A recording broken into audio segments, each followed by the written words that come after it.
الارض اسقالها وقال الانسان ما لها یومئذ تحدث اخبارها، جب زمین تھر تھر کانپنے لگے گی تو پھر حال یہ ہوگا کہ انسان پکار اٹھے گا کہ اس کو کیا ہو گیا، اور اس دن زمین ہر خبر بتا دے گی۔ آج زمین کے جس جس گوشے اور ٹکڑے پہ بندہ داد عیش دیتا رہا ہے، گناہ کرتا رہا ہے، دروازے بند کر کے لوگوں کی نگاہوں سے چھپتا رہا ہے، لیکن قیامت کے دن زمین سلطانی گواہ بن جائے گی اور جو کہا ہر شے سامنے آ جائے گی۔ اسی طرح جو نیکی جہاں بھی کی ہے وہ بھی قیامت کے دن سامنے آ جائے گی۔ قیامت قائم ہونے سے قبل کچھ نشانیاں ظاہر ہوں گی جو حضور علیہ السلام نے بیان فرمائی۔ قیامت کب قائم ہوگی اس کے وقت کا تعین نہیں فرمایا، بلکہ جب بھی آئے گی اچانک آئے گی، لیکن اتنا بتایا کہ دن جمعۃ المبارک کا ہوگا اور عاشورے کا دن ہوگا، 10 محرم الحرام کی تاریخ ہوگی، اور شام کے میدان میں میدان محشر لگے گا۔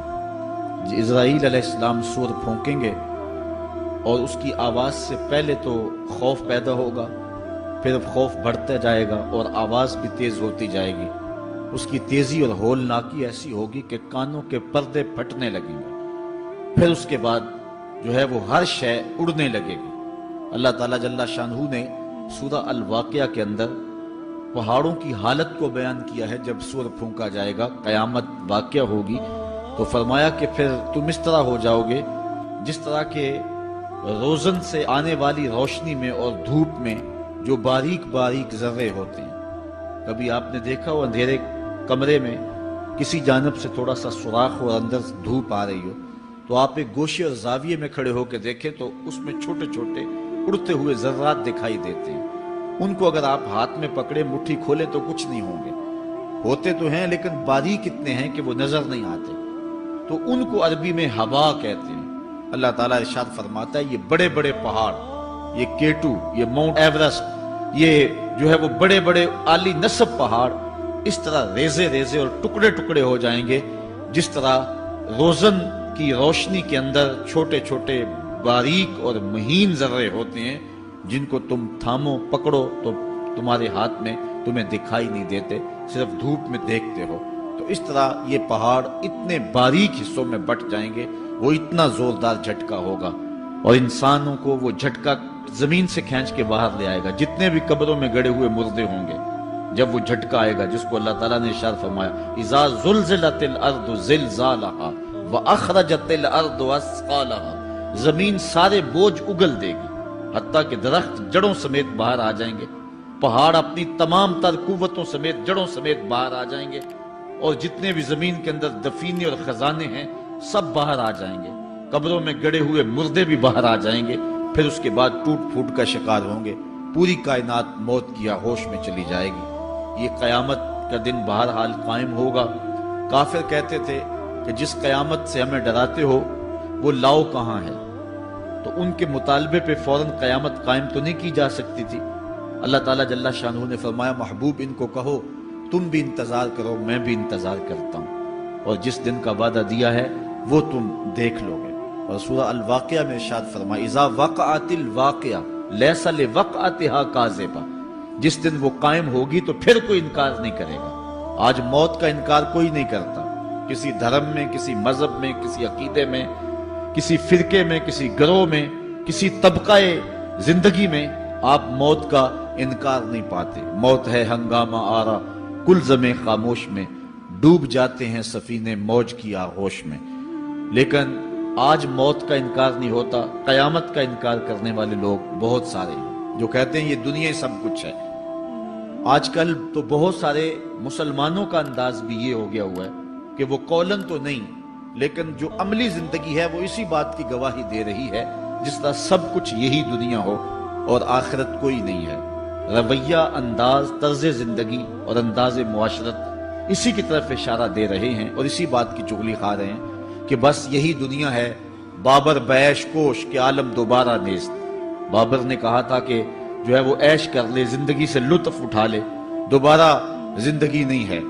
اور آج یہ بات بھی کہی جاتی ہے یہ جہاں مٹھا اگلا کس نے ڈٹھا، اور یہ سارے قیامت کے انکار کی صورتیں ہیں، لیکن آج اگر کوئی مانتا یا نہیں مانتا، لیکن ایک وقت آئے گا پھر کوئی بھی انکار نہیں کر سکے گا۔ آج جو قیامت کے قیام پذیر ہونے کی تدہیق کرتا ہے اور دلائل دیتا ہے کہ یہ دن قائم نہیں ہوگا، قیامت کے دن وہ بھی انکار نہیں کر سکے گا، اس لیے کہ آنکھوں کے سامنے سب کچھ ہو جائے گا، جس طرح آج موت کا انکار نہیں ہوتا۔ تو ارشاد فرمایا جب وہ واقعہ پذیر ہو جائے گی پھر کوئی بھی اس کو جھٹلانے والا نہیں ہوگا۔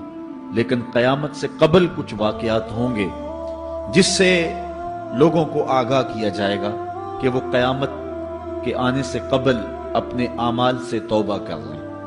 آج تو توبہ کا دروازہ کھلا ہے، لیکن قرب قیامت میں سورج مغرب سے دوبارہ طلوع ہو جائے گا، جو ہی غروب ہوگا، غروب ہونے کے بعد دوبارہ طلوع ہو کے عصر کے وقت پہ آ جائے گا، اور پھر اس کے بعد دوبارہ غروب ہو جائے گا۔ تو یہ قیامت سے 40 سال پہلے ہوگا، اس کے بعد توبہ کا دروازہ بند کر دیا جائے گا۔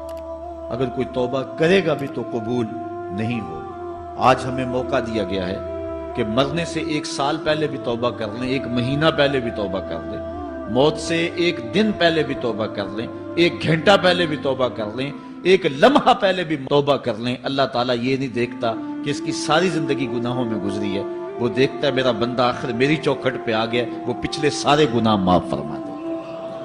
بلکہ حضور علیہ السلام نے صحابہ کو ایک مثال سے سمجھایا کہ ایک آدمی جنگل میں سفر کر رہا تھا اور اونٹ کے اوپر اس کا سامان بھی تھا، اس کی ضروریات زندگی بھی تھی، اس کا توشہ بھی تھا، کھانا پینا بھی تھا، خود بھی سوار تھا۔ چلتے چلتے جنگل میں کسی درخت کے ساتھ اپنا اونٹ باندھ کر کے وہ دوپہر کاٹنے کے لیے، سستانے کے لیے وہاں کچھ دیر کے لیے رکا۔ نیند آئی، تھوڑی دیر کے بعد جب آنکھ کھلی تو کیا منظر دیکھتا ہے کہ اونٹ نہیں ہے، اس کے اوپر ہی اس کا سامان ہے، زیادہ سفر ہے۔ اب صحرا میں اونٹ کا کھو جانا گویا زندگی کا کھو جانا ہے۔ اس بات کا ادراک وہ لوگ رکھتے ہیں جنہوں نے صحراؤں کا سفر کیا ہے۔ ہمارے اگر یہاں اس شہری آبادی میں، ہمارے اس ملک میں اگر کوئی شخص جو ہے وہ قافلے سے بچھڑ جائے، پیچھے رہ جائے تو وہ بات اور ہے۔ یہاں انسانی آبادی ہے، اور جنگلوں میں، صحراؤں میں جہاں کئی 100 میل تک کوئی انسانی اور حیوانی آبادی نظر نہیں آتی، تو وہاں سواری کا اور توشہ سفر کا جو ہے وہ ہٹ جانا اور جدا ہو جانا اور گم جانا، یہ سیدھی سیدھی موت ہے۔ اب اس نے دائیں بائیں بھاگ کر کے دیکھا کہ اونٹ کہیں ملے، لیکن اونٹ نہیں ملا، تو وہ دوبارہ آ کے اس درخت کے ساتھ ٹیک لگا کے بیٹھ گیا موت کے انتظار میں کہ اب توشہ سفر بھی گیا، سامان سفر بھی گیا، سواری بھی گئی، اور یہاں کوئی انسانی آبادی بھی نہیں ہے، تو اب موت کا ہی انتظار ہے۔ تو وہ موت کے انتظار میں بیٹھ گیا۔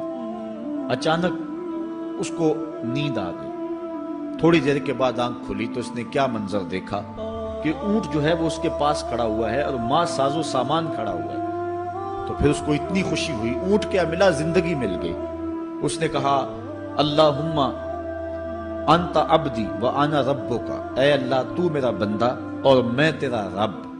کہنا اس نے یہ تھا اے اللہ میں تیرا بندہ اور تو میرا رب، لیکن فرحت و مسرت سے، وفور خوشی سے اس کی زبان بل کھا گئی، اور اسے خوشی میں ہوش ہی نہ رہا کہ میں کیا کہہ رہا ہوں۔ وہ کیا کسی نے کہا تھا کہ جب بھی تیری قربت کے امکان نظر آئے ہم اتنے خوش ہوئے کہ پریشان نظر آئے، یا وہ کسی نے کہا تھا کسی کے آنے سے ایسے ہوش اڑے ساقی کے، شراب سیخ پہ ڈالی اور بوتل میں کباب۔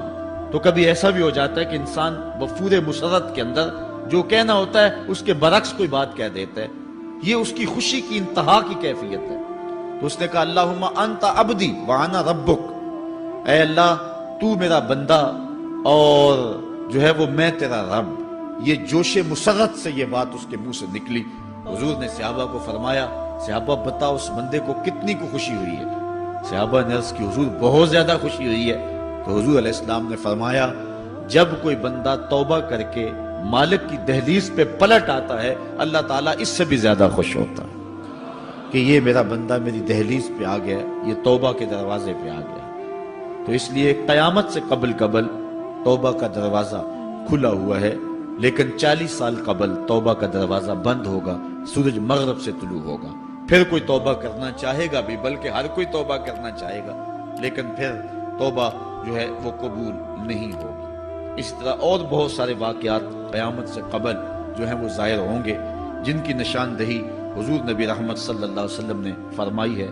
حضرت حذیفہ بن اسید انصاری رضی اللہ تعالی عنہ فرماتے ہیں کہ حضور تشریف لائے اور ہم کسی امر میں بات کر رہے تھے، تو حضور علیہ السلام نے ارشاد فرمایا کہ تم کس چیز کا تذکرہ کر رہے ہو؟ تو ہم نے عرض کی حضور ہم قیامت کے بارے میں ذکر کر رہے ہیں۔ تو حضور علیہ السلام نے ارشاد فرمایا کہ قیامت اتنی دیر تک قائم نہیں ہوگی جب تک یہ نشانیاں پوری نہ ہو لیں۔ ان میں سے ایک حضور نے دھوئیں کا ذکر فرمایا، دوسرا دجال کا تذکرہ کیا، تیسرا دابت الارض یعنی یاجوج اور ماجوج کا تذکرہ کیا کہ وہ نکلیں گے، اس طرح سورج کا مغرب سے نکلنا اس کا ذکر کیا، حضرت عیسیٰ علیہ السلام کے نزول کا ذکر کیا۔ اسی طرح حضور علیہ السلام نے زمین کا 3 جگہوں سے بیٹھ جانے کا ذکر کیا، ایک مشرق میں، ایک مغرب میں اور ایک جزیرہ عرب میں، زمین دھنس جائے گی نیچے، اس کا ذکر کیا۔ اور یمن کی جانب سے ایک آگ نکلے گی جو لوگوں کو دھکیل کر کے شام کے میدان میں لے آئے گی، اس کا تذکرہ کیا۔ فرمایا جب تک یہ نشانیاں پوری نہیں ہو جاتی اتنی دیر تک قیامت قائم نہیں ہوگی۔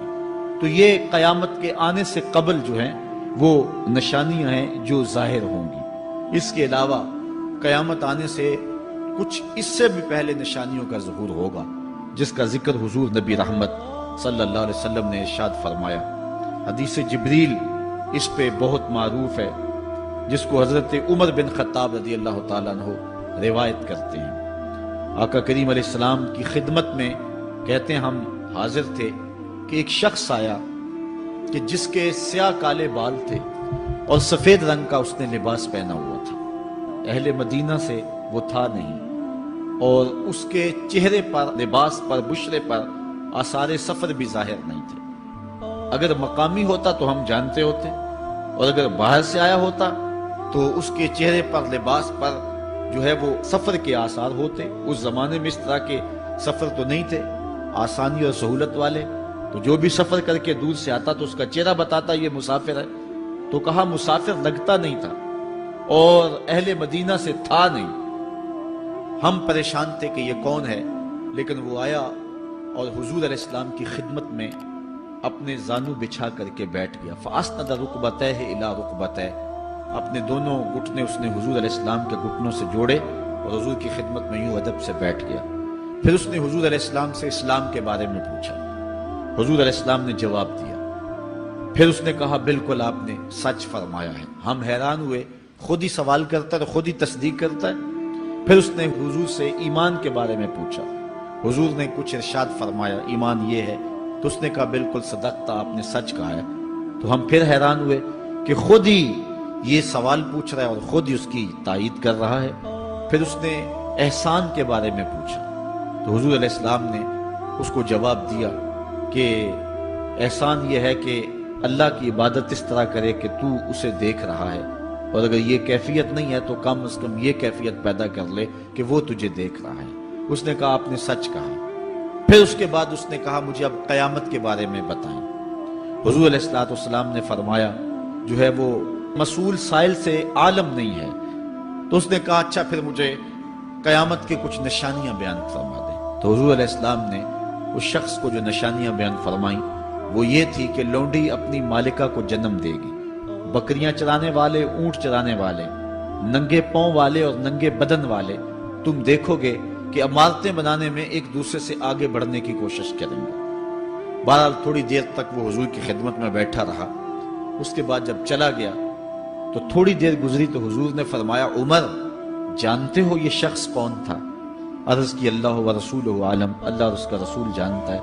فرمایا یہ جبریل امین تھا جو تمہیں تمہارا دین سکھانے کے لیے آیا تھا۔ تو حضرت جبریل امین نے آ کر کے حضور سے جو 4 سوالات کیے ان میں سے ایک سوال یہ تھا قیامت کب آئے گی اور قیامت کی نشانیاں کیا ہیں؟ تو حضور نے یہ نشانیاں بیان فرمائیں کہ لونڈی اپنی مالکہ کو جنم دے گی، اور یہ نشانی اب ہمارے سامنے ہے کہ آج اولادیں اپنے جو ہے وہ ماں باپ کی آقا بنی ہوئی ہیں، بیٹی آج ماں کی حکمران بنی ہوئی ہے۔ یہ دور جس کی نشاندہی کی وہ بالکل آج ہمارے سامنے ہے۔ حضرت ابو ہریرہ رضی اللہ تعالیٰ عنہ سے ایک روایت ہے جس کو نبی رحمت صلی اللہ علیہ وآلہ وسلم سے وہ بیان کرتے ہیں، بینما النبی صلی اللہ علیہ وسلم یحدث اذ جاء اعرابی فقال متی الساعہ۔ حضرت ابو ہریرہ فرماتے ہیں کہ ہم حضور کی خدمت میں بیٹھے ہوئے تھے، ایک شخص حاضر ہوا، اس نے حضور سے کہا کہ حضور قیامت کب آئے گی؟ یہ سوال کیا، متی الساعہ، قیامت کب آئے گی؟ آقا کریم علیہ السلام نے اس کو جواب دیا، اذا ضیعت الامانہ فانتظر الساعہ، جب امانت کو ضائع کر دیا گیا تو سمجھ لے قیامت آ گئی۔ جب امانت کو ضائع کر دیا جائے گا تو سمجھ لے قیامت آ گئی ہے۔ قال کیف اضاعتها، عرض کی حضور امانت کو ضائع کرنا کیا مفہوم رکھتا ہے، اس کا مطلب کیا ہے؟ تشریح پوچھی حضور سے، تو حضور علیہ السلام نے جو جواب دیا وہ سماعت کیجئے۔ قال اذا وسد الامر الى غیر اہلہ فانتظر الساعہ، فرمایا جب معاملات نااہل لوگوں کے سپرد کر دیے جائیں تو سمجھ لے کہ قیامت آ گئی۔ جب مسندوں کے اوپر مسندوں کے حقدار نہیں ہوں گے، جب زاغوں کے تصرف میں عقابوں کا نشیمن آ جائے گا، جب تخت و تاج کے مالک غدار، بے دین اور نااہل لوگ ہوں گے، جب تخت و تاج کی حکمرانی اور مسلح و امامت کے مسند کے اوپر بیٹھنے والے بھی نااہل ہوں گے، تو پھر سمجھ لینا کہ قیامت جو ہے وہ ظاہر ہو رہی ہے، اور قیامت کا پھر انتظار کرنا۔ آج جس زمانے سے ہم گزر رہے ہیں، ہم ذرا نظر اٹھا کر کے دیکھیں تو جس بھی منصب پر ہم کسی شخص کو دیکھتے ہیں، الا ماشاءاللہ کثیر تعداد یہی ہے کہ نااہل لوگ جو ہیں وہ عالی مرتبت مناصب کے اوپر بیٹھے ہوئے ہیں، جو کہ ان کے حقوق کو اور ان کے انتظام کو بھی نہیں جانتے، جو اس مسند کے تقاضوں سے بھی آگاہ نہیں ہیں، وہ بھی اس مسند کے اوپر بیٹھے ہوئے ہیں۔ ایک زمانہ تھا، یہ ہمارے بچپن کی کہانی ہے، کہ ایک مرتبہ اسمبلی میں بحث ہوئی آبپاشی کے بارے میں، کہ فصلوں تک معقول پانی نہیں پہنچتا اور جو ہے وہ فصل اچھے طریقے سے جو ہے وہ نہیں اگ پا رہی، اور ہمارا ملک زرعی ملک ہے، تو اس کے بارے میں سوچا جائے۔ تو بہرحال اس پہ جب بحث شروع ہوئی تو ایک رکن اسمبلی اٹھا، اس نے کہا کہ پہلی بات تو یہ ہے کہ فصلوں تک پانی پہنچتا ہی نہیں ہے، اور دوسری بات یہ ہے جو پہنچتا بھی ہے وہ بھی راستے میں جو بجلی والے ہیں وہ بجلی نکال لیتے ہیں، اب وہ بجلی نکل چکی ہوتی ہے پانی سے، اب وہ خالی پانی جو ہے وہ فصلوں کو کیا کرے گا؟ تو جب نااہل لوگ ایسی مسندوں کے اوپر اور ایسے مناصب کے اوپر بیٹھے ہوئے ہوں گے اور ہم لوگ ان کو منتخب کرتے ہیں، تو پھر آپ قیامت کا انتظار کیجئے، پھر قیامت آنے میں کوئی دیر نہیں ہے۔ تو حضور علیہ السلام نے دو لفظوں کے اندر قیامت کے بارے میں یہ بات ارشاد فرما لی۔ یہ میں نے آپ کو اپنے بچپن کی کہانی سنائی ہے، لیکن اس دور کی کوئی ایک کہانی ہو تو میں آپ کے سامنے رکھوں۔ اس دور میں تو جو عالی مرتبت مناصب کے اوپر بیٹھے ہوئے انہیں سورہ فاتحہ تک نہیں آتی، سورہ اخلاص تک نہیں آتی ہے، تو اب بتاؤ کہ یہ قیامت کے قرب کی علامت ہے کہ نہیں ہے؟ آپ دیکھیں جس تخت پہ بھی، جس تاج پہ بھی اور جس مسند اور منصب پہ بھی جو موجود ہے، کیا وہ اس کا حق ادا کر سکتا ہے یا اس کی اہلیت رکھتا ہے؟ وہ کیا کسی شاعر نے کہا تھا کہ ہر شاخ پہ الو بیٹھا ہے، انجام گلستاں کیا ہوگا؟ اور رومی نے اپنے زمانے میں کہا تھا کہ سگ وزیرو گرگ میرو موشرا درباں شود، این ارکان سلطنت ملک را ویراں شود۔ یہ ایک دردناک کہانی ہے، لیکن قیامت کی نشانیوں کے حوالے سے آپ اس بات کو سمجھیں اور حضور علیہ السلام کے فرمان کی روشنی کے اندر ہم اپنے حالات کا جائزہ لیں۔ حضرت انس رضی اللہ تعالی عنہ سے ایک روایت ہے، کہتے ہیں سمیت رسول اللہ صلی اللہ علیہ وسلم یقولو، میں نے حضور علیہ السلام کو فرماتے ہوئے سنا ہے۔ یہ حضرت انس رضی اللہ تعالیٰ عنہ وہ صحابی ہیں جنہوں نے 10 سال تک حضور کی نوکری کی ہے، اور کہتے ہیں 10 سال میں ایک بار بھی ایسا نہیں ہوا کہ حضور نے مجھے اف بھی کہا ہو۔ کہتے ہیں کبھی ایسا ہوتا کہ میرے ہاتھ سے کوئی برتن ٹوٹ جاتا، ازواج مطہرات جو ہیں وہ اس پہ ناراض ہونے لگتی، تو حضور علیہ السلام روک دیتے، فرماتے اسے کچھ نہ کہو، اس برتن کی عمر ہی اتنی لکھی ہوئی تھی، یہ اتنے عرصے کے لیے ہی پیدا کیا گیا تھا۔ تو آقا کریم علیہ السلام نے جو ہے وہ ازواج مطہرات کو بھی روکا کہ وہ مجھے جھڑکے نہ. خدمت رسول اللہ صلی اللہ علیہ وآلہ وسلم 10 سنین، میں نے پورے 10 سال حضور کی نوکری کی ہے. بلکہ جب آپ کہیں گے کہ حضور کے خادم کا نام کیا ہے، سارے صحابی حضور کے خادم ہیں، لیکن نام حضرت انس رضی اللہ تعالی عنہ کا آئے گا. یہ حضور علیہ السلام کے خادم خاص ہیں اور حضور سے بہت ساری باتیں انہوں نے سنی ہیں. تو ان باتوں میں سے ایک بات کہتے ہیں، سمیت رسول اللہ صلی اللہ علیہ وسلم یقولو، میں نے رسول کریم صلی اللہ علیہ وسلم کو کہتے ہوئے سنا، ان من اشراط الساعۃ ان یرفع العلم، قیامت کی نشانیوں میں سے ایک نشانی یہ ہے کہ علم اٹھا لیا جائے گا، جہالت پھیل جائے گی، علم اٹھا لیا جائے گا. آج لفظ زیادہ ہو گئے، انفارمیشن زیادہ ہو گئی ہے، لیکن جس کو علم کہا جاتا ہے، جو مومن کے سینے کا جمال اور نور ہے، آج وہ اٹھا لیا گیا ہے. آج لوگ کہتے ہیں جی جتنا علم آج ہے اتنا علم پہلے تو نہیں تھا. آج کوئی غزالی دکھاؤ، کوئی رازی دکھاؤ، کوئی رومی دکھاؤ، کوئی احمد بن حنبل جیسا شخص دکھاؤ، کوئی محمد بن حسن شیبانی جیسا شخص دکھاؤ، کوئی امام ابو حنیفہ کے نالین کی خاک جیسا شخص بھی دکھاؤ. تو یہ ایک غلط بات ہے کہ جی پہلے زمانے میں اتنا علم نہیں ہوتا تھا، اب علم بہت زیادہ ہو گیا، جی علم بہت زیادہ پھیل گیا. علم نہیں پھیلا ہے، یہ چند معلومات ہیں، انفارمیشن کا دور ہے اور خبریں ہیں. جو علم ہے، جو کہ مومن کے سینے کا جمال ہے اور باطن کا نور ہے، جو زندگی کی راہوں کو اجالتا ہے اور زمانے کو مالک کی دہلیز کے قریب کرتا ہے اور انسان کو انسانیت سکھاتا ہے، وہ علم جو ہے وہ اٹھتا چلا جا رہا ہے. اور حضور سے پوچھا گیا کہ حضور علم سینوں سے اچک لیا جائے گا، سینوں سے کھینچ لیا جائے گا؟ فرمایا نہیں، علماء اٹھا لیے جائیں گے. جب علماء فوت ہو جائیں گے تو ان کی جگہ اس درجے کے لوگ نہیں آئیں گے، پھر زوال پذیر سلسلے ہوتے چلے جائیں گے، علم اٹھا لیا جائے گا. جب سینے علم سے خالی ہو جائیں گے تو پھر قیامت آ جائے گی. اس لیے حضور علیہ السلام کا فرمان ہے، کائنات کی ہر شے علماء کی زندگی کی دعائیں مانگتی ہے. حتی الحیتان فی البحر، یہاں تک کہ سمندروں اور دریاؤں کے اندر مچھلیاں بھی علماء کی زندگی کی دعائیں مانگتی ہیں. انہیں پتہ ہے علماء ہیں تو کائنات مارز وجود میں آئی تو موجود رہے گی، اگر علماء نہیں ہوں گے تو کائنات جو ہے وہ بالکل قیامت کا شکار ہو جائے گی. تو پہلی چیز حضور نے ارشاد فرمایا، ان یرفع العلم، علم اٹھا لیا جائے گا، ویکثر الجہل، اور جہالت عام ہو جائے گی. علم کی جگہ جو ہے وہ جہالت عام ہو جائے گی. آج علماء نہیں رہے ہیں، آج ہم جو ہے وہ انحصار کرنے لگے ہیں چند ٹیلی ویژن چینلوں پہ، اور اس کا نتیجہ کیا ہے کہ مختلف چینلز کے اوپر بیٹھے بہت سارے لوگ گمراہی پھیلا رہے ہیں. یہ ایک الگ داستان ہے، ایک الگ کہانی ہے کہ کس طرح سے علم کا گلا گھونٹا جا رہا ہے اور کس طرح جو ہے وہ لوگوں کو گمراہ کیا جا رہا ہے. یہ جہالت کی کثرت ہے. اور تیسری بات جو حضور نے ارشاد فرمائی، وَيَكْسُرَ الزِّنَا، زنا عام ہو جائے گا.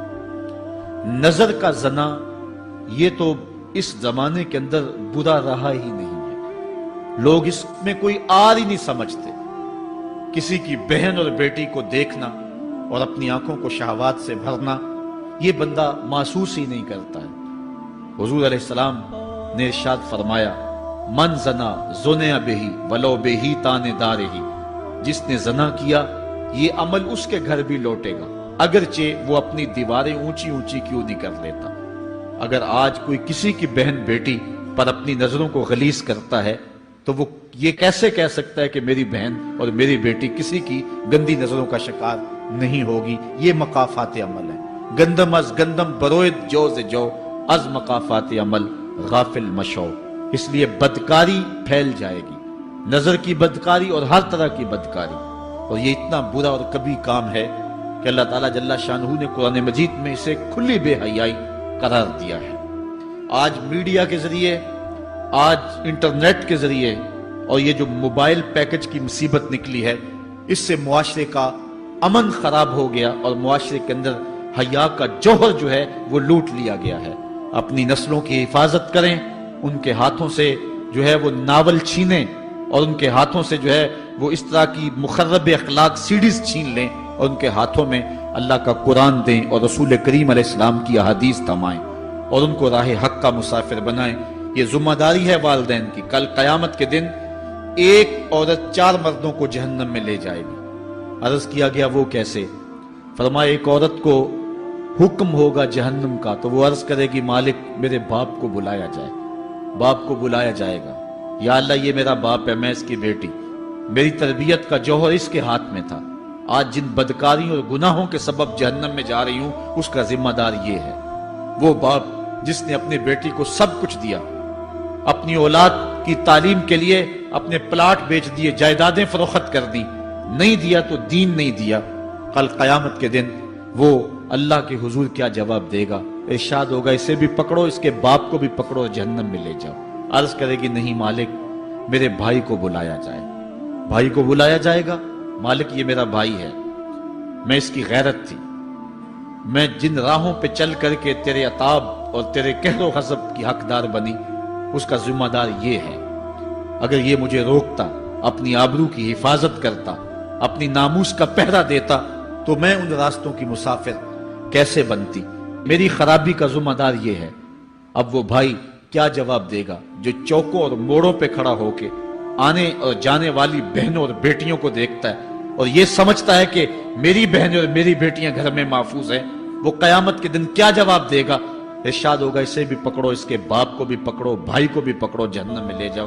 عرض کرے گی نہیں مالک میرے شوہر کو بھی بلایا جائے. بلایا جائے گا, مالک یہ میرا شوہر ہے اور میں اس کی بیوی, میری تربیت کا جوہر ماں باپ کے بعد اس کے ہاتھ میں تھا اور اس کے پاس طلاق کی دھمکی ایسی چیز تھی, مجھے جو چاہتا منواتا اور جس انداز میں ڈھالنا چاہتا مجھے ڈھال لیتا, لیکن اس نے مجھے کبھی راہ حق کی طرف نہیں بلایا تھا. وہ شوہر کیا جواب دے گا جو خود اپنے دوستوں کو چائے پہ بلا کے اور اپنی بیوی کو سامنے برہنہ منہ بٹھا کے بعد میں اس کے حسن کی داد مانگتا ہو, بتاؤ بھابی کیسی ہے؟ تو وہ کیا جواب دے گا قیامت کے دن؟ ارشاد ہوگا اس کو بھی پکڑو, اس کے باپ کو بھی, اس کے شوہر کو بھی اور اس کے بھائی کو بھی جہنم میں لے جاؤ. عرض کرے گی نہیں مالک میرے بیٹے کو بھی بلایا جائے. بیٹے کو بلایا جائے گا, مالک یہ میرا بیٹا ہے, میں اس کی ماں ہوں, میرے سینے میں اس کے لیے تڑپتی ہوئی ممتا تو نے رکھی تھی, یہ روٹھ جاتا تو زندگی اجاڑ ہو جاتی, جو بھی چاہتا ضد کر کے منوا لیتا, مجھے کسی کے گھر کے برتن بھی مانجنے پڑے تو میں نے اس سے بھی گریز نہیں کیا, اس کی ہر فرمائش کو پورا کیا, اپنا زیور بیچ کے اس کی تعلیم مکمل کروائی. اگر یہ ضد کرتا کہ امی آپ نماز نہیں پڑھتی, میں آپ کے ہاتھ کا کھانا نہیں کھاؤں گا, امی آپ یہ عمل کیوں کرتی ہیں, یہ شریعت میں جائز نہیں ہے, تو میں جو ہے وہ کھانا نہیں کھاؤں گا, تو کیا میری ممتا مجبور نہ ہو جاتی؟ اس نے ساری زندگی کیا مجھے اس کے بارے میں کوئی کہا تھا, نیکی کی طرف بلایا تھا, بدی سے روکا تھا؟ جس بیٹے نے اپنی ماں سے ہر ضد پوری کروائی ہو تو اس نے صرف دین کے بارے میں کوئی ضد نہیں کی ہے, تو وہ کل قیامت کے دن کیا جواب ہوگا؟ ارشاد ہوگا اسے بھی پکڑو, اس کے باپ کو بھی پکڑو, اس کے خاوند کو بھی پکڑو, بھائی کو بھی پکڑو, بیٹے کو بھی پکڑو اور پانچوں کو گھسیٹ کے جہنم میں لے جاؤ.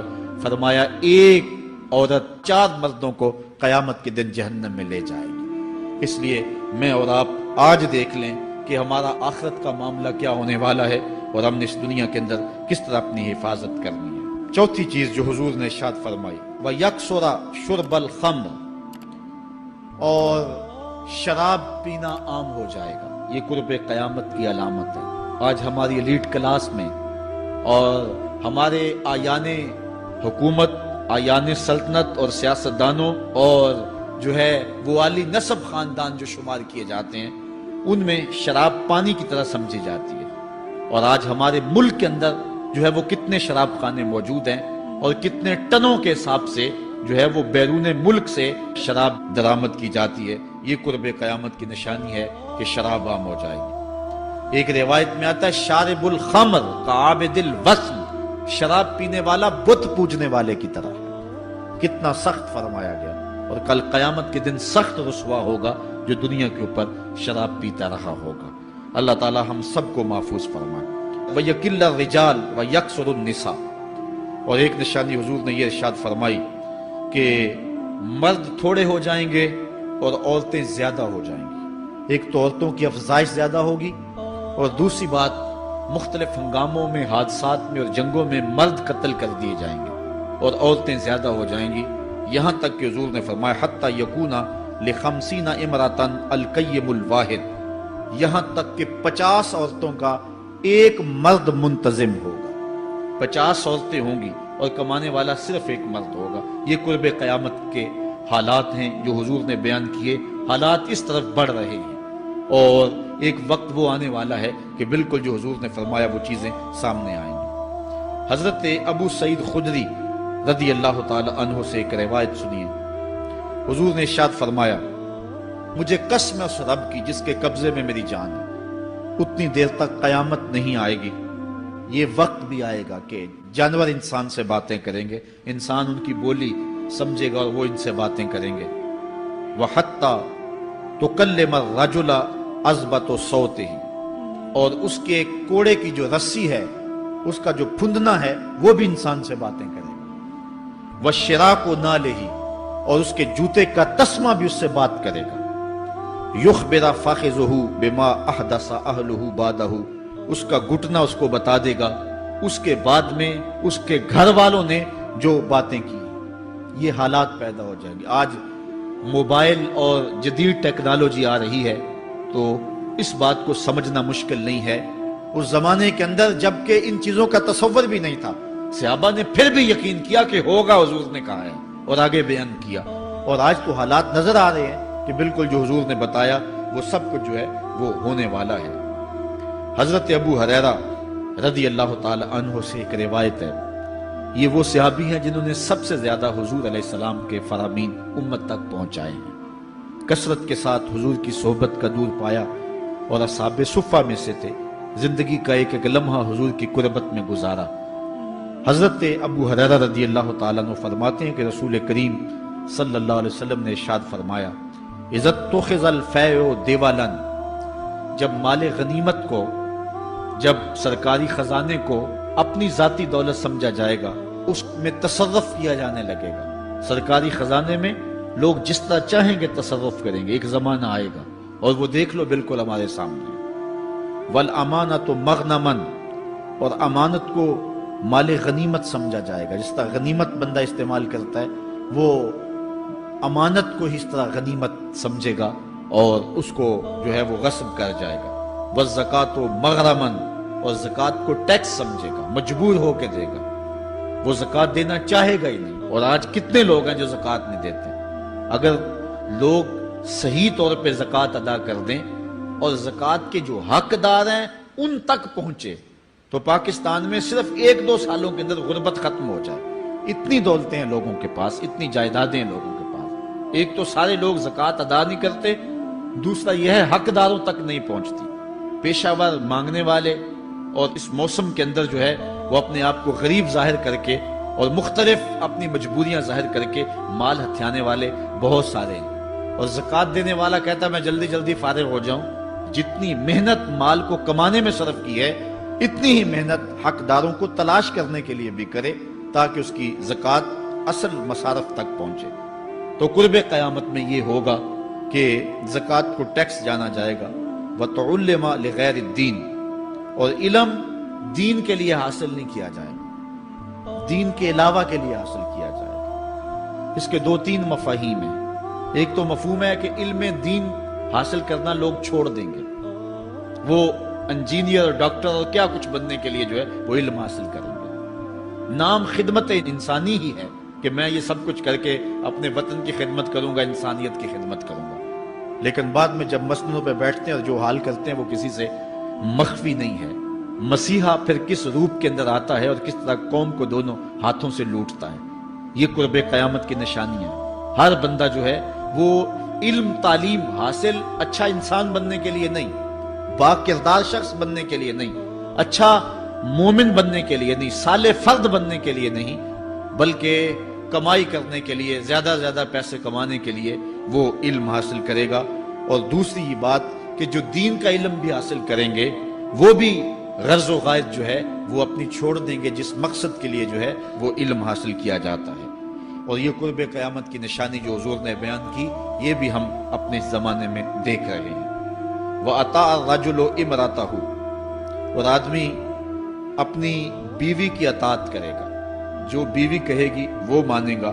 وَأَقَّى أُمَّهُ، اور ماں کو آگ کر دے گا، ماں کی پرواہ نہیں کرے گا، ماں کی نافرمانی کرے گا، بیوی کی بات کو ترجیح دے گا اور ماں کی بات جو ہے اس کو ثانوی حیثیت دے گا۔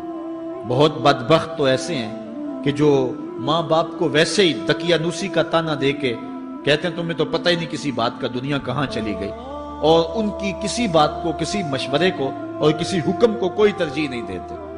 لیکن جب بیوی اور ماں دونوں کا حکم مقابلے میں آ جائے تو اس وقت وہ بیوی کے حکم کو ترجیح دیں گے۔ یہ قرب قیامت کی علامت ہے جو کہ ہم واضح طور پہ اپنے معاشرے میں دیکھ رہے ہیں۔ وَأَدْنَا صَدِيقَهُ وَأَقْصَى أَبَاهُ، دوست قریب ہوں گے، باپ دور ہوگا۔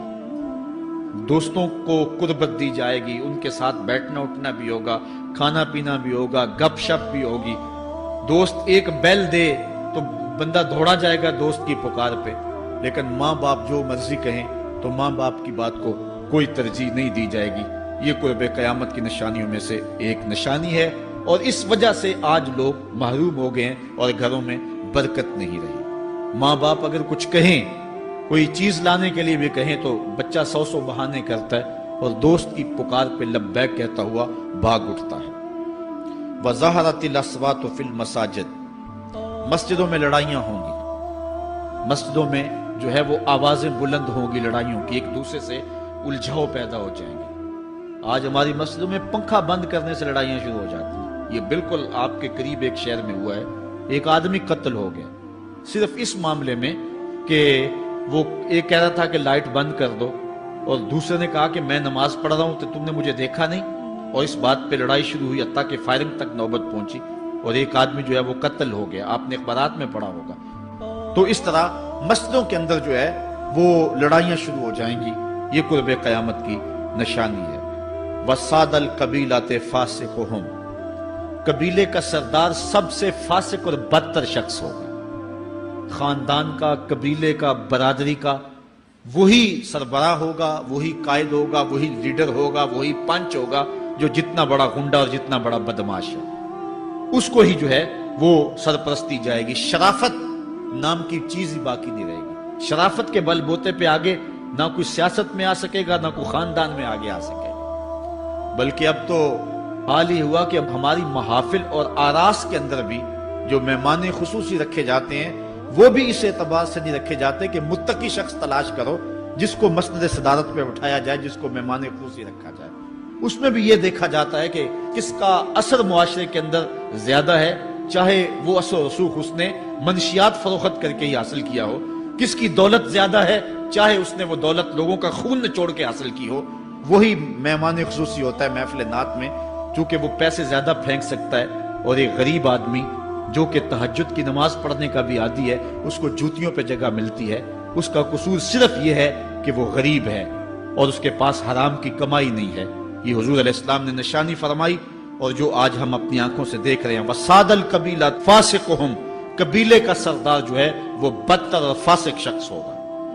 وَكَانَ زَعِيمُ الْقَوْمِ أَرْذَلَهُمْ، اور قوم کا جو سردار ہوگا وہ قوم کا کمینہ ترین شخص ہوگا، یعنی قوم کا جو سب سے کمینہ شخص ہوگا وہ سب سے اونچی والی مسند پہ بیٹھا ہوگا۔ اور آپ دیکھ لیں، صرف پاکستان میں نہیں پوری دنیا پہ دیکھ لیں کہ ایسا نہیں دیکھ رہے ہم کہ جو بدبخت ہے، جو کمینہ ترین شخص ہے، فلک نے بخشی ہے انہیں خواجگی، جو جانتے نہیں روش بندہ پروری کیا ہے، جن کو اپنے نفع نقصان کا بھی نہیں پتا، اپنے آپ کا بھی شعور نہیں ہے، ہم کون ہیں، کس لیے آئے ہیں، جو مقصد حیات سے بھی آگاہ نہیں ہے، تو وہ قوم کے سردار ہوں گے۔ سیاسی تنظیمیں ہوں یا دیگر تنظیمات ہوں، الا ماشاء اللہ، اکثر حال یہی ہے جو اللہ کے محبوب علیہ السلام نے بیان فرمایا، جہاں کہیں بھی شرافت، نجابت اور اچھے لوگوں کو برتری ہے، آہستہ آہستہ وہ کم ہوتی چلی جائے گی۔ اور یہی ہوگا سارے کا سارا نظام، جب قیامت آئے گی تو یہی ہوگا کہ جتنا برا شخص ہوگا، جتنا کرپٹ شخص ہوگا، جتنا ظالم شخص ہوگا، جتنا ڈاکو لٹیرا اور انتہائی کمینہ صفت شخص ہوگا، وہی جو ہے وہ قوموں کا سردار ہوگا۔ وَأُكْرِمَ الرَّجُلُ مَخَافَةَ شَرِّهِ، اور آدمی کی عزت اس کی شر سے بچنے کے لیے کی جائے گی۔ فلاں بندے سے اگر تعلقات قائم نہ رکھے تو ہمیں نقصان پہنچائے گا۔ آج 10 نمبر کا گنڈا بھی ہو تو لوگ اس سے تعلق ضرور استوار رکھتے ہیں، یہ فخر سمجھتے ہیں۔ آج کل افطار پارٹیاں ہو رہی ہیں اور اس میں ان کو بلایا جاتا ہے دعوت افطار پر جنہوں نے روزے ہی نہیں رکھے ہوئے۔ یہ افطار پارٹیاں نہیں ہیں، یہ ایک تماشا ہے جو لگایا جاتا ہے. اس لیے یہ ایک مزاج ہوگا قرب قیامت میں جس کا بیان حضور علیہ السلام نے کیا، جبکہ ہم ہر روز یہ اللہ سے وعدہ کرتے ہیں وَنَخْلَعُ وَنَتْرُكُ مَن يَفْجُرُكَ، دعائے قنوت میں کہتے ہیں اے اللہ جو تیرے حکموں کو توڑتا ہے ہمارا اس سے کوئی تعلق نہیں ہوگا. یہ روز عہد کرتے ہیں لیکن مسجد سے نکل کے اس عہد کو توڑ دیتے ہیں، بلکہ بہت سارے تو مسجد کے اندر ہی توڑ دیتے ہیں. وَظَهَرَتِ الْكَيْنَاتُ وَالْمَعَازِفُ، اور گانے والی اور بجانے والی عورتیں اور گیت گانے والی عورتیں، رنڈیاں، یہ جو ہیں وہ گانا شروع کر دیں گی اور یہ عام ہو جائے گا. اب تو حد ہو گئی کہ مذہب کے نام سے بھی یہ سب کچھ ہو رہا ہے. یہ شام کلندر کے نام سے جو پورے ملک کے اندر ایک جو ہے تقریب شروع ہوئی ہے، اس میں جو ہے ان عورتوں کو بلایا جاتا ہے اور لکھا ہوتا ہے باقاعدہ اشتہاروں کے اوپر کہ فلاں جو ہے وہ گانے والی آئے گی اور وہ جو ہے وہ اپنا کلام پیش کرے گی، اور یہ مذہب کے نام پہ ہو رہا ہے.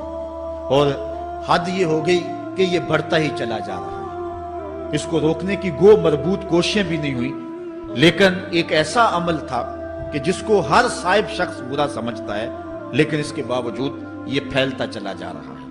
اور جو کچھ معاشرے میں ہو رہا ہے وہ حضور علیہ السلام نے پہلے ہی نشاندہی کی. وَشُرِبَتِ الْخُمُورُ، اور شرابیں پی جائیں گی، رنڈیاں ناچیں گی، گانے گائیں گی اور شرابیں پی جائیں گی. وَلَعَنَ آخِرُ هَذِهِ الْأُمَّةِ أَوَّلَهَا، اس امت کے بعد میں آنے والے لوگ پہلے گزروں پر لعنت کریں گے. کہیں انہیں تو پتہ ہی نہیں ہے. پاکستان کے اندر باقاعدہ آرٹیکل چھپے اخبارات میں کہ محمد بن قاسم جو ہے وہ ڈاکو تھا، سلطان محمود غزنوی لٹیرا تھا. یہ مضامین شائع ہوئے. صحابہ کو گالیاں نہیں دی جا رہی. کتنے لوگ ہیں جو صحابہ کو برا بھلا کہتے ہیں. اور حضور علیہ السلام کے والدین طیبین جن کی وساطت سے یہ درے اور گوہر شاہوار ہمیں نصیب ہوا، ان والدین کو ممبروں پہ بیٹھ کے کیا جہنمی نہیں کہا جا رہا؟ تو یہ وہ زمانہ، کیا امام حسین کو باغی نہیں کہا جا رہا؟ پہلے لوگ اندر داخل ہو کے کرتے تھے اور کتابچے چھاپتے تھے، اب آہستہ آہستہ ممبروں پہ بھی آ گئے اور یہ بات کہی جانے لگی ہے. اس پر باقاعدہ اجتماعات منعقد ہوتے ہیں، اس پہ کہا جاتا ہے. ایک ٹی وی چینل کے اوپر یزید کو جو ہے وہ رحمت اللہ تعالی علیہ کہا گیا، کیا کچھ نہیں ہوا. یہ سب کچھ آپ کے سامنے ہے. یہ حضور نے بیان فرمایا، یہ ہونا تھا. آقا کریم علیہ السلام نے ارشاد فرمایا وہ وقت آئے گا کہ جو آخر والے ہوں گے وہ سمجھیں گے کہ ہم ہی جو ہے وہ دیندار ہیں، ہمیں دین کا ٹھیکہ، اور پچھلوں پر لعنت بھیجیں گے کہ انہیں کیا پتا تھا دین کا. آج پچھلوں کے عقائد پر حملے ہو رہے ہیں اور انہیں مشرک کہا جا رہا ہے. میں نے ایک دن کہا تھا یہ بڑے زور سے کہا جاتا ہے جو یا رسول اللہ کہے وہ مشرک ہو جاتا ہے. میں نے کہا دیکھو اس فتوے کا اثر کہاں تک جاتا ہے.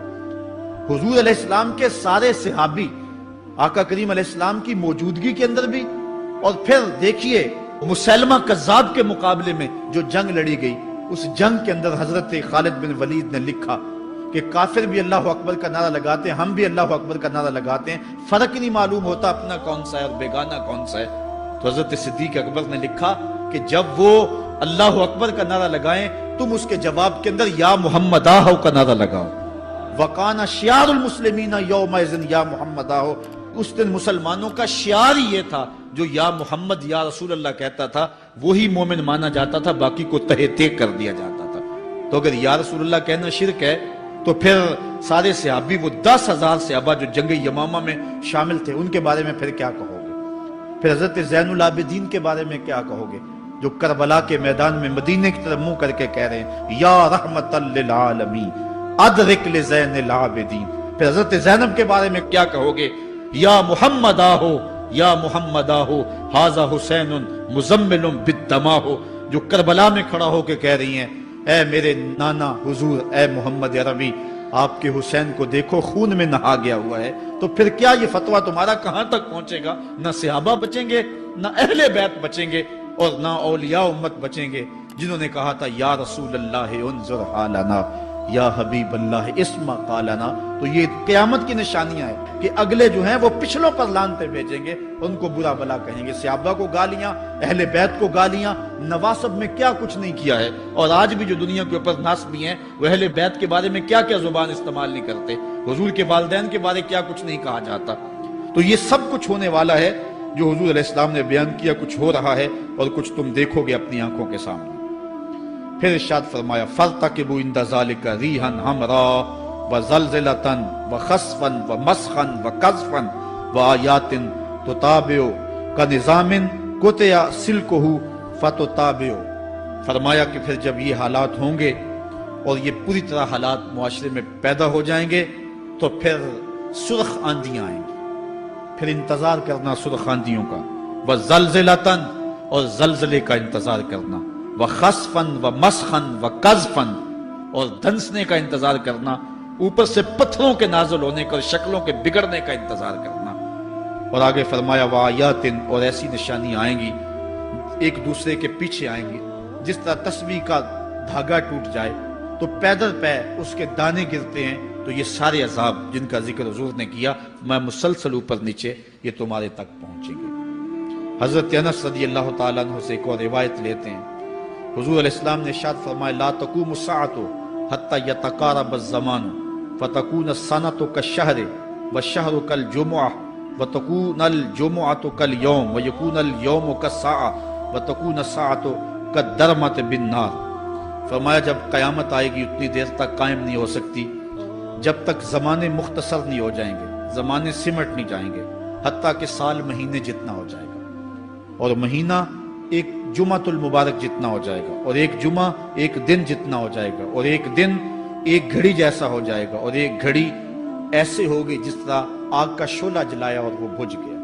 اور آج آپ دیکھ نہیں رہے کہ دن کتنی جلدی گزرتا۔ کسی زمانے میں ہم گرمیوں کی چھٹیاں کاٹتے تھے تو گزرتی نہیں ہوتی تھی گرمیوں کی چھٹیاں، لیکن آج آپ دیکھیں یہ دوپہر نہیں گزرتی ہوتی تھی۔ رمضان المبارک گرمیوں کے روزے جب ہمارے بچپن میں آئے تھے تو دوپہر نہیں گزرتی ہوتی تھی، لیکن آج وہی گرمیاں ہیں، لیکن ادھر سے سورج طلوع ہوتا ہے ادھر سے غروب ہو جاتا ہے۔ وقت سمٹ گئے، زمانے سمٹ گئے، اور یہ قرب قیامت کی نشانیاں ہیں۔ خرابی اتنی زیادہ ہوگی، حضور نے ارشاد فرمایا حضرت ابو ہریرہ سے ہے، آدمی گزرے گا اور ایک پرانی سی قبر دیکھے گا اور کہے گا وَيَقُولُ يَا لَيْتَنِي كُنْتُ مَكَانَ صَاحِبِ هَذَا الْقَبْرِ وَلَيْسَ بِهِ الدِّينُ إِلَّا الْبَلَاغُ۔ فرمایا انسان قبر کے قریب سے گزرے گا تو گزرتے ہوئے وہ ٹھنڈی آہ بھر کے کہے گا کاش کہ اس قبر کا مکین میں ہوتا، اور فرمایا دین سوائے آزمائش کے اور کچھ نہیں رہ جائے گا۔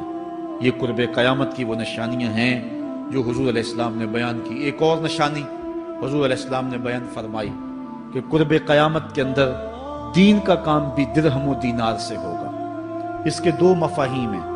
ایک مفہوم تو یہ ہے کہ دین کا کام کرنے والے بھی پیسے ٹگے کے بغیر جو ہے وہ ایک قدم نہیں چلیں گے۔ کیا آج 2-2 3-3 لاکھ روپے نعت پڑھنے کے نعت خواں وصول ہم سے نہیں کر رہے؟ اور آج جو ہے وہ کیا دین کوڑیوں کے عوض بیچا نہیں جا رہا؟ آج گھر نکلنے سے قبل طے نہیں کیا جاتا کتنے اب دو گے، کتنے واپسی پہ دو گے اور کتنے اوپر نچھاور کرو گے؟ دین کیا کوڑیوں کے عوض اور پیسے کے عوض بیچا نہیں جا رہا؟ ایک اس کا مفہوم یہ ہے، اور دوسرا مفہوم اس کا یہ ہے قرب قیامت میں اگر کوئی دین کا کام کرنا بھی چاہے گا تو درہم و دینار کے بغیر نہیں ہو سکے گا۔ یعنی اس کو ضرورت ہوگی کہ میرے پاس مال ہو، حالات ہوں اور میں دین کا کام کروں۔ اگر اس کے پاس حالات نہیں ہوں گے تو دین کا کام اس کے لیے کرنا مشکل ہو جائے گا۔ جس طرح کسی زمانے میں علماء برگد کی چھاؤں میں بیٹھ کے اور لوگ ان کے پاس بھی آ گئے، کوئی وسائل کی ضرورت نہیں تھی، وہ پڑھا سکتے تھے، لوگ بیٹھ گئے۔ امام محمد بن حسن الشیبانی جب پڑھانے بیٹھے تو آپ کی مجلس میں جو لوگ آ کے سیکھتے تھے وہ تعداد ان کی تو بہت ساری تھی، لیکن جو باقاعدہ آپ کی باتوں کو لکھتے تھے وہ 4000 لوگ تھے۔ 4000 کلمے اور دواتیں حضرت امام محمد بن حسن شیبانی کی مجلس کے اندر پڑھی ہوا کرتی تھی، اور باقی جو لوگ تھے حضرت غوث اعظم سیدنا شیخ عبد القادر جیلانی علیہ رحمہ، آپ جب تشریف لائے ملا علی قاری نے نزہۃ الخاطر الفاطر فی مناقب شیخ عبد القادر میں لکھا ہے کہ آپ کی ایک ایک مجلس کے اندر 70 ہزار لوگوں کا اجتماع ہوا کرتا۔ آج تھوڑے لوگ اکٹھے ہو جائیں تو ہم خوش بھی ہوتے اور حیران بھی ہوتے ہیں، اتنے لوگ اکٹھے ہو گئے۔ میاں ضرورت ہے لوگوں کی کہ وہ دین سیکھیں، وہ جائیں ایسی مجالس کے اندر، لیکن لوگ سمٹ جائیں گے، نہیں جائیں گے۔ وسائل کی ضرورت ہوگی۔ وہ برگد کے درخت کے نیچے بیٹھ کر کے بھی لوگ جو ہیں وہ علم کا چراغ روشن کرتے تھے۔ جب لارڈ میکالے نے نصاب تعلیم مرتب کیا اور درس نظامی کو اور جو ہے عصری علوم کو الگ کر دیا، تو یہ علماء ہی تھے کہ جنہوں نے برگد کے درخت کے نیچے، پیپل کے درخت کے نیچے بیٹھ کر کے علم کے چراغ کو روشن رکھا۔ لیکن آج اگر تم ایسا کرنا چاہو گے تو کیا ممکن ہوگا کہ اس چراغ کو تم روشن رکھ لو؟ آج وسائل کی بہر صورت ضرورت ہے، اور آج سے صدیوں قبل علماء نے یہ فتویٰ دیا تھا کہ صدقہ کرنا، زکوٰۃ ادا کرنا یا دیگر امور خیر میں خرچ کرنا بڑا نیکی کا کام ہے، لیکن سب سے بڑا نیکی کا کام اس دور کے اندر آج سے قبل علماء نے فتویٰ دیا تھا کہ دین کے طالب علموں پہ خرچ کرنا ہے۔ ان پہ اگر خرچ کریں گے تو یہ وہ ایک ایسا موقع ہے کہ جس سے آپ جو ہے وہ حقدار تک حق بھی پہنچا لیں گے اور اس سے دین کو بھی تقویت ہوگی۔ آفاق کے ہر گوشے میں قرآن سنا کر دم لینا، اب رکنا نہیں، اب تھمنا نہیں، فردوس میں جا کر دم لینا، آفاق کے ہر گوشے میں قرآن سنا کر دم لینا، اب رکنا نہیں، اب تھمنا نہیں۔ بسم اللہ الرحمن الرحیم۔ ہم جوہد و عظیمت کے راہی، ہم جوہد